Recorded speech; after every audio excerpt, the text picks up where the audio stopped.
Hello everybody, my name is Muhammad Nafis Ilman Nasaruddin, and today, me and my friends Nazrin and Haikal, we are going to share with you guys what is visitor use management. Okay, so let's start with the introduction first. So this topic examines the visitor use management in recreation resource. Visitor use management can be defined as the proactive and adaptive process of planning and managing characteristics of visitor use, and it is physical and social setting. This happens to sustain the desired resource condition and visitor experiences by using a variety of strategies and tools.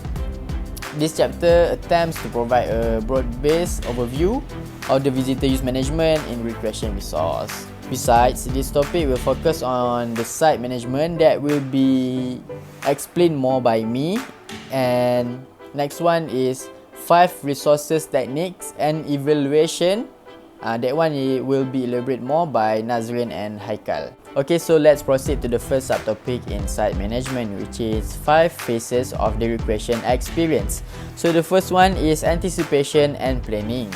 So the planning can be done by, for example, can be done by using a guidebook or map sale. So you need to plan first, and for sure you must know where is the destination and the direction that you want to go, and how you're going to reach to that recreation site, whether by a car, plane or train. Okay, next, travel to the site. So travel to the site is when you have the travel mode, and you know the travel route, whether you go to the direct or the indirect route. You know the facilities that have in the recreation site, and food and lodging as well. Okay, the next one is on-site activities and experience. So in these on-site activities, where you can seek for opportunities and participate in desired settings, which is physical, social and management. Next is travel home. So in travel home, you should know this, whether you are going to use the same route or the new route, the facilities such as laundry and food. And the next one is maybe you can gain or pick up the new information while you are on the way to the travel home. Okay, so the last one is the recollection of experience. So the recollection of experience usually gained by souvenirs, gifts or even books. So when you are having a good time at the recreation site, you will have the intention to start a new plan for the next trip. Okay, so let's proceed to the next subtopic, which is resource management concepts. So in resource management concept, there is preservation and conservation. So preservation is the act of keeping something or preventing something from being get any damage, or more precisely, it is a protection of non-renewable resources. Okay, so next is conservation. So it is more precisely as wise use of natural resources. Okay, so let's proceed to the next subtopic, which is recreation opportunity spectrum, or known as ROS. So ROS is a system for classifying and managing recreation opportunities based on its physical setting, social settings and managerial setting. So the combination of these 3 criteria result in 6 different ROS classes. So the 6 classes described as primitive, semi-primitive non-motorized, semi-primitive motorized, roaded natural, rural and urban. So for level of access, management, facilities and social encounters, the minimal is primitive and the high is urban, while for level of remoteness, the high is primitive and the minimal is urban. Okay, so let's start to the site management. Site management is part of the overall management planning process, which relies in responsibilities. Plan lies with the management authority of the area, and where possible, it should be prepared in consultation with other interested parties, which is to operator and non-government and government link as well. Okay, so let's proceed to element in site management. So the first element is architectural shape and building technology. Second, design for the disabled. Third, transportation and circulation. Fourth, general road, path and trail design. Fifth, natural trails, and last one, water management. And the last subtopic for site management is site management tactic. The first one is provide facilities and structures. Second, use vegetation. Third, use physical barriers. Fourth, increase, improve or eliminate facilities. Fifth, strengthen or harden the site. Sixth, remove litter and other problem. And the last one is close area or the facilities. So that's all from me, and let's proceed to the resource technique and evaluation by Nazrin and Haikal. Thank you Nafis. Hai, Assalamualaikum warahmatullahi wabarakatuh. My name is Muhammad Nazrin bin Mahiruddin. So we move to the next slide, which is resource technique and evaluation.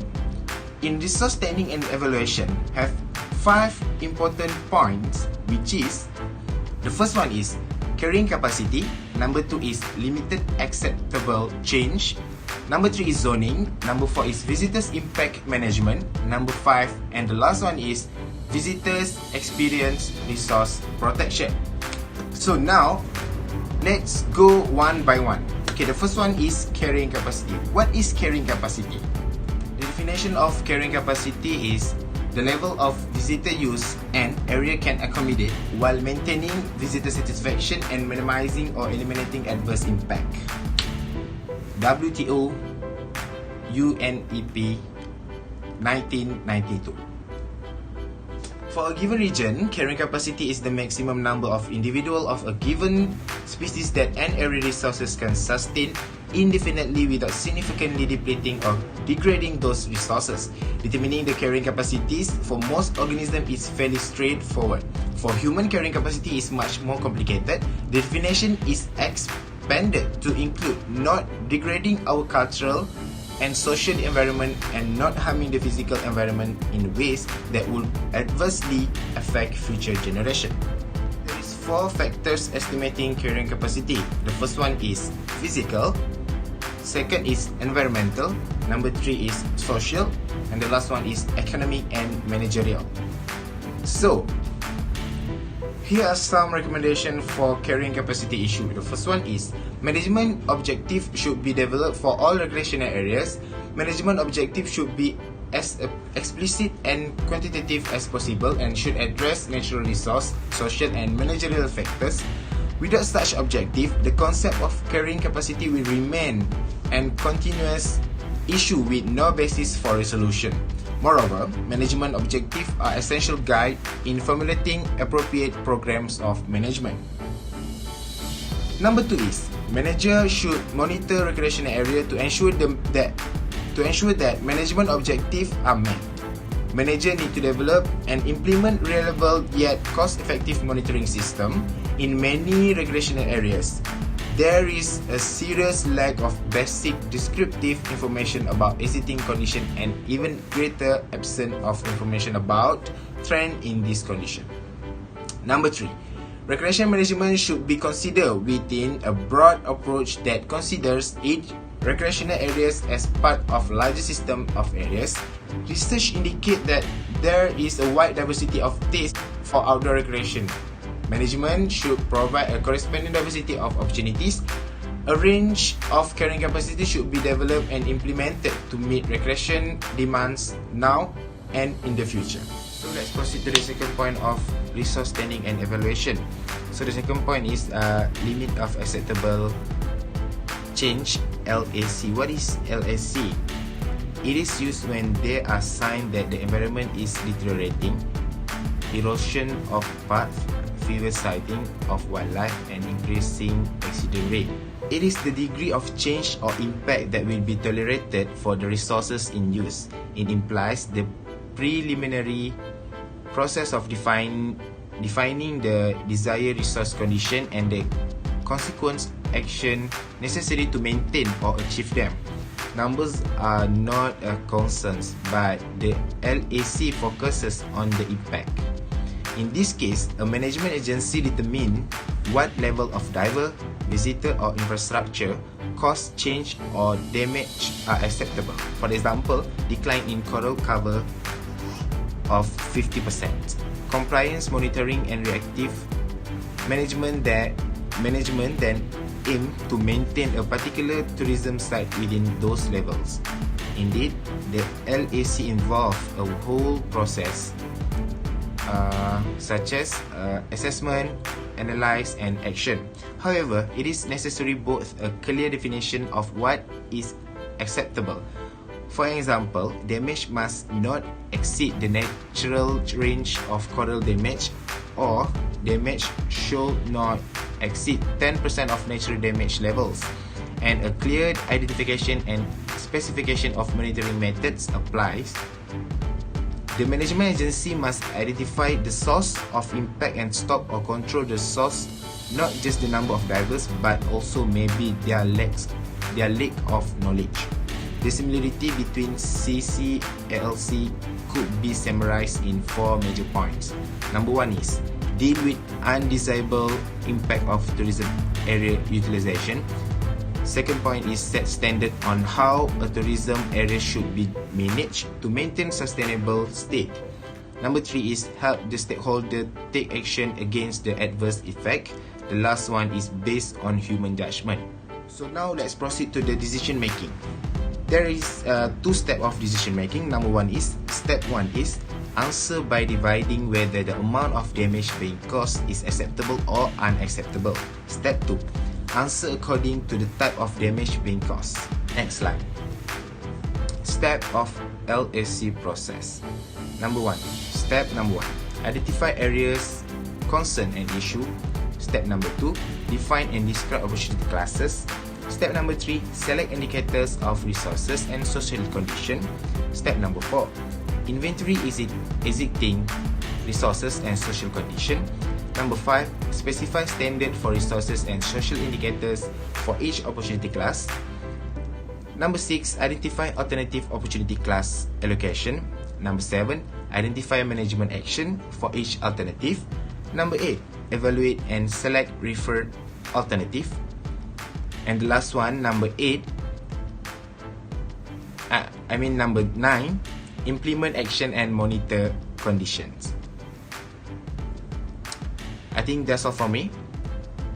Let's proceed to the next presenter, Haikal. Assalamualaikum. Assalamualaikum and hi. My name is Haikal bin Muhammad Advan, and today I will explain to you about 3 things, namely zoning, visitors impact management and visitor experience resources protection. Let's go through one by one. First is zoning. Zoning is the process of applying different management objectives and regulation to different parts or zones of a protected area, which means different zones require other type of management according to the resources available in order to ease the management process. The purpose of zoning is to provide proper recognition protection for park resources and facilitates administration. Now, I will show you the example of zoning in Sunway Lagoon. Sunway Lagoon has separated their park into several zones, and the zone is known as Wildlife Park, Amusement Park, Screen Park, Water Park and Extreme Park. For example, the Extreme Park features activity including paintball, bungee trampoline, kayaking, ATV, flying fox and bungee jump.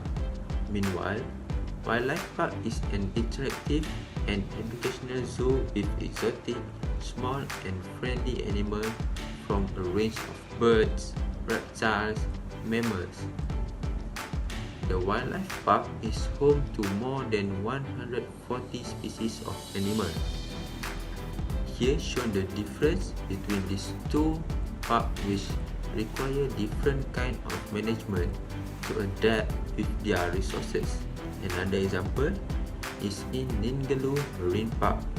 As you can see here, they have separated their area into 5 zones and activities, and some activities are only allowed in certain zones in order to protect their resources. Next is the visitor impact management. Visitor impact management is a management methodology designed to control the expected impact due to visitors in a given environment, which integrates the clean production concept to tourism industry to sustainable use goals. It is a process of address three basic issues relating to impact of problem condition, potential cost factors, and potential management strategies. Here is the step of visitor impact management. It starts with conduct pre-assessment database review, review management objective, select key indicators, select standard for key impact indicators, compare standard and existing conditions, identify probable causes of impact, identify management strategies, and the last one is implement. Last but not least is visitors experience resources protection. The visitor experience and resources protection framework was developed by the National Park Service to address carrying capacity question associated with visitation, related resources quality, and the quality of visitor experience. It contains a prescription for desired future resources and social conditions, defining what level of use are appropriate, where, when, and why. Here is the step of visitor experience resources management. Start with assemble an interdisciplinary, develop a public involvement strategy, develop statement of park purpose, significance, and primary interpretive theme, analyze park resources and existing visitor use, describe a potential range of visitor experience and resource conditions, allocate the potential zone to specific location within the park, select indicator and specify standard for each zone, develop a monitoring plan, monitor resource and social indicators, and the last one is take management actions. That's all from me, and I think that's all from us. Thank you, and I hope you enjoy our presentation.